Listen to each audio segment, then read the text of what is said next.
I think the women has been the most affected by war. Rape has been used as a weapon of war. Men are not a priority. Men, if they're considered at all, are considered to be perpetrators, or they're seen as people who need to be engaged in order to prevent violence against women. Those in the night, they would storm into the house and tie up the men, and they rape your wife. When they are done, they would untie you and you remain with her. How do you get away from that view that women are kind of automatically vulnerable, men are not? Sometimes they would pick your wife while you are watching, and they would dehumanize her in different ways. In this war against women, his hospital is the front line.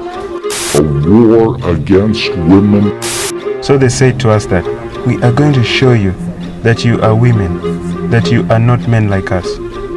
It's a sort of vengeance, a sort of humiliation, a way of attacking our identity, so they could diminish us in society.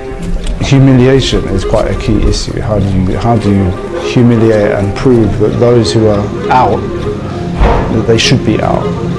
When you say, I was persecuted, I experienced this in my country, they respond, but you're a man, you can't be raped. So that's where it stops. What about us if it happens to us? And you kind of laugh, oh yeah, you might be the perpetrator but not the victim.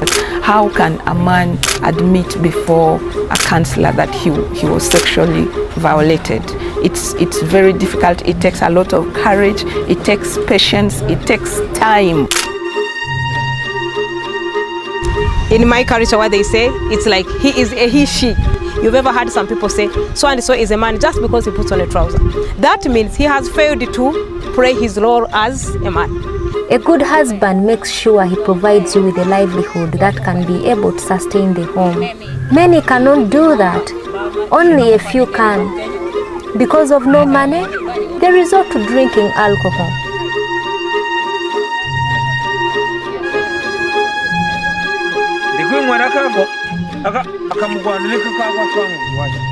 Vulnerability, victimization and militarization are linked. So if you don't deal with the vulnerability and the victimization, militarization is likely to follow. For my manhood, I cannot allow you to come into my home and kill my father. If you come with a gun to kill my father, I will kill you.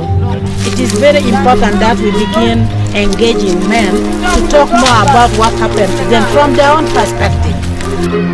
If you don't have a full picture and you leave certain legacies of violence untouched, they're likely to lead to other violations.